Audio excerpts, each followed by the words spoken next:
हाल नक्खु कारागारमा यति बेला राष्ट्रिय स्वतन्त्र पार्टीका सभापति रवि लामिछानेलाई भेट्नको लागि आउनुभएको छ। यद्यपि के भयो कुराकानी के रहेछ यहाँको अवस्था हामी उहाँसँग बुझ्नेछौँ।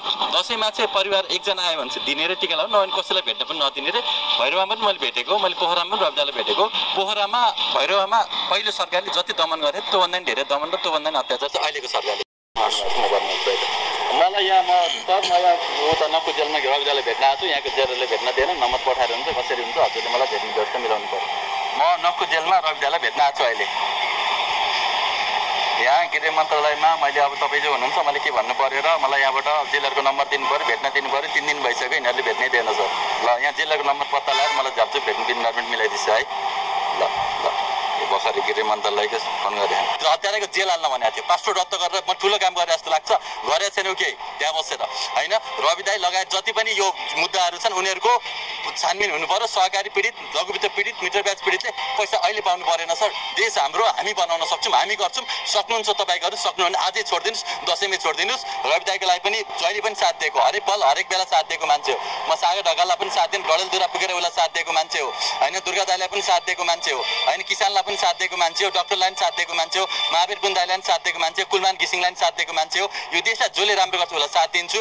हिजो सरकार बजाउँदा रवि दाईले मलाई थुनेका थिए, त्यही भएर मैले एकचोटि गाली गरेको थिएँ, के फरक परेन। कहिलेकाहीँ दाजुभाइ भइहाल्छ। अहिले बालनले गरेको भयो भने मैले हिरो भन्थेँ, तर मैले बुझेँ नि त भित्री कुरा के रहेछ, भित्री रहस्य के रहेछ, कसले खेलाएको रहेछ, कहाँबाट चलिरहेको रहेछ। यो त सम्पूर्ण नेपाली जनताको, सम्पूर्ण युवाहरूको, सम्पूर्ण भनौँ न त सहकारी पीडित, लघुवित्त पीडित, व्यापारी, किसान, मजदुर सबै आएर मिलेर यो सरकारले हामीलाई गरेन। अब नयाँ सरकार आउनुपर्छ, आशाको दियो हुनुपर्छ, उज्यालो हुनुपर्छ भनेर गरेको होइन।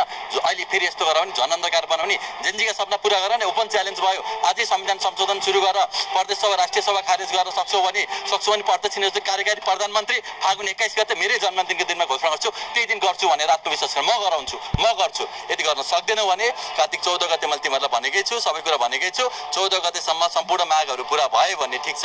यदि माग पुरा भएनन् भने हामी फेरि गरेर प्रधानमन्त्री गृहमन्त्रीलाई फेरेर हामी आएर त्यो ठाउँमा बसेर सम्पूर्ण यो हत्यारालाई कारबाही गरेर, सम्पूर्ण भ्रष्टाचारको छानबिन गरेर, देशमा सुशासन कायम गरेर, शिक्षा स्वास्थ्य फ्री गरेर, हरेक नेपालीलाई नेपालमै रोजगार दिएर, विदेशबाट आउने रेमिट्यान्स डिपेन्डेन्ट इकोनोमीलाई प्रोडक्सन बेस्ड इकोनोमी गराएर 100 खरबको बजेट ल्याएर 1 वर्षमा देश स्वास्थ्य शिक्षा फ्री गरेर, 3 वर्षमा सबैलाई रोजगार दिएर, होइन 5 वर्षमा संसारको हरेक नेपाललाई करोडपति बनाएर, 7 वर्षमा संसारकै खुसी देश र संसारकै धनी देश बनाएर, 8 वर्षमा स्वर्गको पहिचान नेपाल स्वर्गको एउटा नमुना बनाएर, 18 वर्षमा भिजन 2100 21औं शताब्दीमा हामीले पृथ्वी स्वर्ग बनाउँछौँ भन्ने हिँडेको।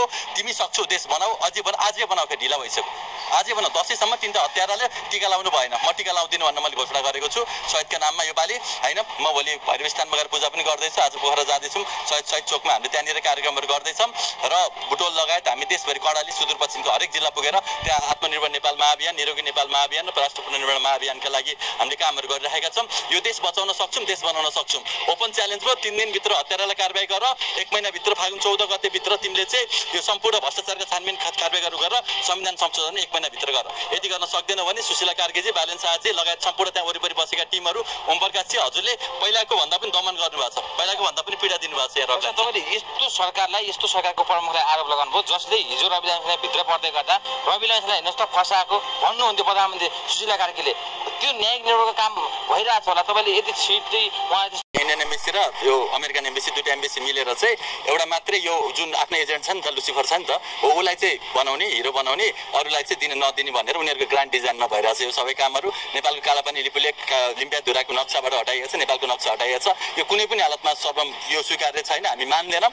हिम्मत छ भने आजै राख, होइन भने त्यो एकदमै नराम्रो हुन्छ भन्न दिन माइतीघरमा आएर उहाँले यिनीहरूलाई चाहिँ कारबाहीले हुँदैन, कटगारामा उभाउनुपर्छ भन्नुभएको होइन होइन। रवि लामिछानेमाथि अन्याय भयो, अरूमाथि पनि छानबिन हुनुपर्छ, निर्दोष छन् भने छोडिदिनुपर्छ, दोषी छन् भने कारबाही गर्नु, बाहिर राखेर पनि गर्न सकिन्छ, अनुसन्धान गर्न सकिन्छ, सबै कुराहरू गर्न सकिन्छ।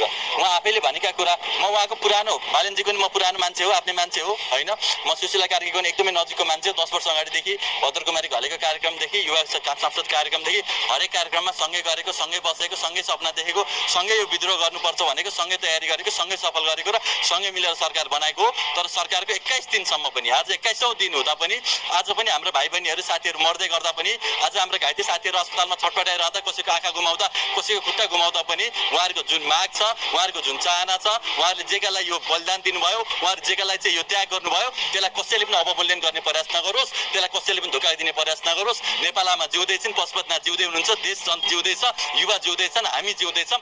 वीर गोर्खाली बनाउने हामी सक्छौँ। कैलाश पर्वतदेखि स्वर्गद्वारसम्म स्वर्ग जाने बाटो, स्वर्गद्वारदेखि सगरमाथासम्म स्वर्गको बाटो, सगरमाथि कञ्चनजङ्घासम्म स्वर्ग पछिको बाटो, 7वटा प्रदेशमा 7 चक्र छोडिदिनु पर्छ।